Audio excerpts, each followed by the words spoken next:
Bonjour aux adhérents, aux bénévoles, aux salariés, ainsi qu'à nos partenaires et aux élus de communes adhérentes à nos valeurs.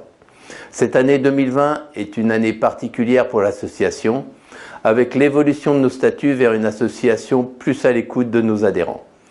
Avec notre volonté de faire vivre des projets correspondant aux besoins des habitants, liés à la spécificité du bassin des 13 communes rurales qui nous suivent pour la plupart depuis la création.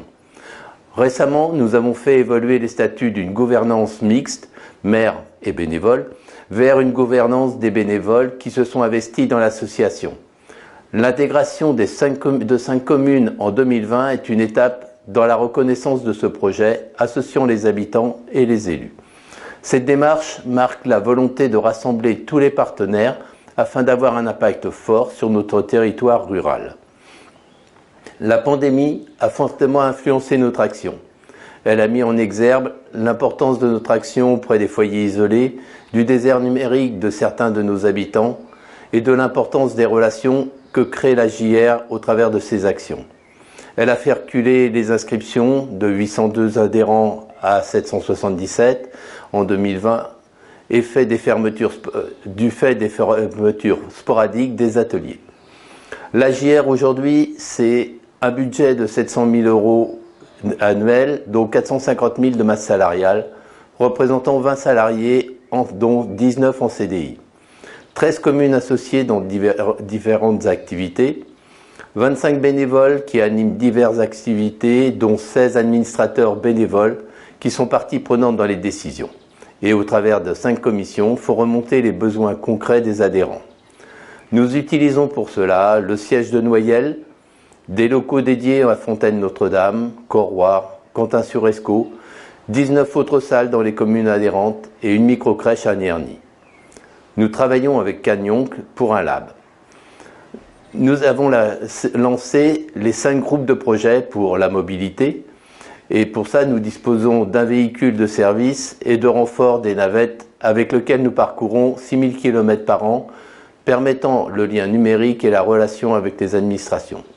Les deux minibus pour l'enfance avec lequel nous parcourons 10 500 km par an, d'un véhicule pour les actions adultes avec lequel nous parcourons 7000 km par an et d'un véhicule fourgonnette électrique avec lequel nous parcourons 3000 km par an. Mais le plus important, c'est la disponibilité des salariés, des bénévoles impliqués dans ce projet. Ils sont l'âme de ce dispositif. Le numérique, le support numérique aux plus isolés dont la démarche via Internet sont vitales. Pour eux, la création d'un studio AJR est le support numérique pour les foyers non équipés ou trop isolés basés dans les locaux de Quentin-sur-Escaut. Notre projet de Fab Lab est en développement. Il a été initié il y a 1 an et demi et nous évoluons vers le projet d'un local à Quentin-sur-Escaut, comprenant un espace d'échange, un espace de coworking et un espace d'activité comme leur hypercafé. Nous ne sommes pas seuls à travers la Fédération des centres sociaux, nous apportons notre expérience comme chargés de la transmission numérique sur le territoire. L'environnement. Le projet environnement et leur hypercafé qui s'inscrivent dans notre volonté de réduction de notre impact écologique. Il débutera à Quentin-sur-Escaut et se développera en fonction des intervenants. La santé et le bien vieillir, les projets adultes et les activités physiques adaptées, la sophrologie, les cours de cuisine avec une diététicienne, dans le cadre du bien vieillir, ont repris maintenant avec les gestes barrières. Le social, la mobilité est un facteur essentiel du développement des aides et la mise en place des paniers solidaires avec une plus-value de la JR qui organise des cours de préparation de cuisine et à l'écologie en réduisant des déchets. Sur la jeunesse, les projets de jeunesse rurale en privilégiant l'implication des jeunes à la préparation des activités et du support extrascolaire en lien avec les collèges et les lycées de la région. Pour l'année 2021, nous avons été contactés par la commune d'Aouin qui envisage de retravailler avec la JR. Nous travaillons actuellement au développement du territoire avec les communes de Ramilly, Étrin, Éouarn, Tain-l'Évêque, Tain-Saint-Martin et Villers-en-Gauchy. Le Conseil est favorable à un développement maîtrisé qui ne mette pas en péril la structure et les finances de l'association.